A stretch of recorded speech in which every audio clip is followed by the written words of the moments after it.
Okay, great. So when I look back at your history, you've done all sorts of hard things. You've done airlines, space travel, money, telecom. Why do everything that's hard?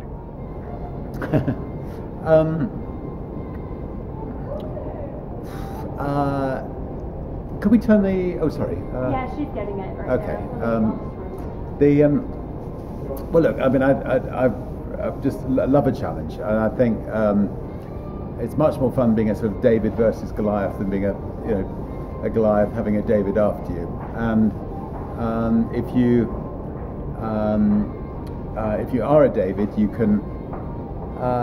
It only takes one stone to kill a Goliath. I mean, for instance, when we started with Virgin Atlantic, we had one second-hand 747.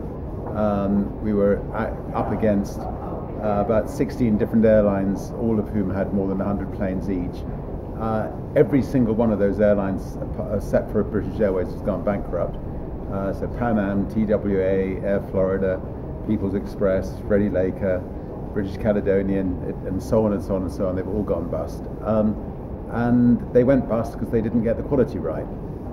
So I think what I've learned is you can go into industries which are much bigger than you. If you get the quality right, you get the right people, you can achieve miracles. And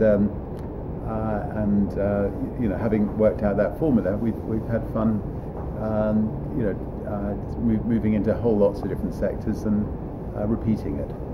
Now, speaking of attacking bigger players, you just launched in Newark, and you're kind of attacking a United Fortress hub, and they've not taken too kindly to that.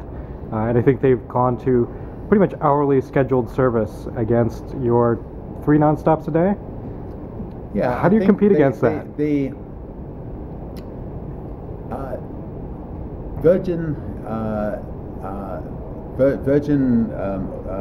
America is by far and away the best airline in the States, and I think that's not just Richard, completely unbiased Richard speaking. All the surveys I think indicate that, and the latest awards Virgin America won have conclusively put Virgin as number 1 and United as bottom of the pile. And Virgin and JetBlue have survived. In fact, I think since JetBlue, all the other small airlines have disappeared. Now, the big carriers, the only thing they can do to combat somebody like Virgin America or other small carriers is behave in an anti-competitive manner. And in any other country, the competition authorities would jump down their throats, and United would never have been allowed to get away with what they've got away with. Not just out of Newark, but out of San Francisco, United have done everything they can to swamp Virgin America. Out of Newark, it was just so blatant. We were unable to get any slots. We were told by the big carriers there were no slots. In fact, they were sitting on slots, just not using them in order to stop us getting in there. And then, when we do finally get a handful of slots, miraculously they find they can double up their number of frequencies. Now, in America, the Department of Transport deals with the competition issues, not the Department of Justice. We've said to the Department of Transport, please investigate, and we're putting our case to them, and we hope that United will get the biggest fine they've ever had. They deserve it because we've got a whole catalogue of things that United have got up to. Having said all that, Virgin America is now profitable, and this year will be its most profitable year yet. We've got a brand that's strong enough to withstand the onslaught. United, on the other hand, will lose. We estimate about $130 million in what they're trying to do to us. But no other, 99% of any other small carriers will have no chance of surviving the kind of onslaught that's going on against Virgin America. So So competition authorities, I mean, the job of governments is to stop anti-competitive behaviour, and it's even more important where the Department of Justice is not allowed, doesn't have jurisdiction, that the Department of Transport intervene and do something about it. And I know there's about to be a change of ministers there, but we hope that the new minister, the new head of the Department of Transportation will act. What do you think of the proposed U.S. Air American merger? The competition authorities have decided in their wisdom, actually, well, the Department of Transport has decided in its wisdom to allow the 6 biggest carriers to become 3, and that's sort of okay as long as they don't allow them to then use that muscle in an unfair way. I mean, personally, I think from a consumer point of view, it'd be much better if there were 6, at least 6 big carriers. But anyway, they've decided to let this happen, and I think it's all the more important that the JetBlues and the Virgins and the smaller carriers, grow in order to make sure that these big conglomerates are kept honest. How can you continue to provide a product like Virgin America's providing? I was just in the LA lounge, and I tweeted the other day that American Airlines, I paid $50 to go into the lounge, and then they wanted $1.50 for M&Ms, and here you are giving away food and drink and all that. How do you compete successfully? Well, we have no chance of competing if we get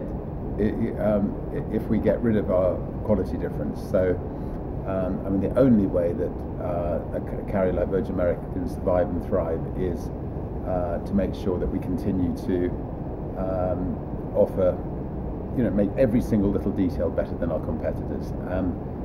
It's a lot more expensive. I mean, as I was driving, as I left, where was I last night? JFK last night. There was a row of limousines, Virgin Atlantic limousines, as far as the eye could see. And I must admit, I just said to myself, we give 4 limousines per business class ticket. So, a passenger gets a limousine when they get off the plane. They get a limousine to the plane. They get a limousine the other way back to their office. And they get a limousine back to the plane. That's 4 limousines, which we pay for just as part of the price of a business class ticket. A big chunk of our ticket is just going in those limousines, and yet we also offer, first-class sleeper seats, stand-up bars, the best lounges in the world, the hairdressers for free, masseuses for free, shoe shine boys for free. We throw everything at it, and yes, we don't make a lot of money, but we create the best flagship airlines in the world, airlines that we can be really proud of and make a real difference. People love flying them, I mean, our airline in Australia, wins every award. It's got 35% market share. It's very profitable now. Virgin Atlantic. Yeah, we had a tough year last year, but we'll have a good year this year. Virgin America. Tough year last year, good year this year. So, our margins are much smaller than our competitors, but we're still can afford the occasional glass of champagne. Now, one of the things that I know you're passionate about is using business to do good and trying to do good for the world as a whole. I come from Silicon Valley, where I see a lot of startups that seem to be focused on what I call rich white guy problems. No offense. There are startups that are focused on connecting people to personal chefs and high-end organic tea.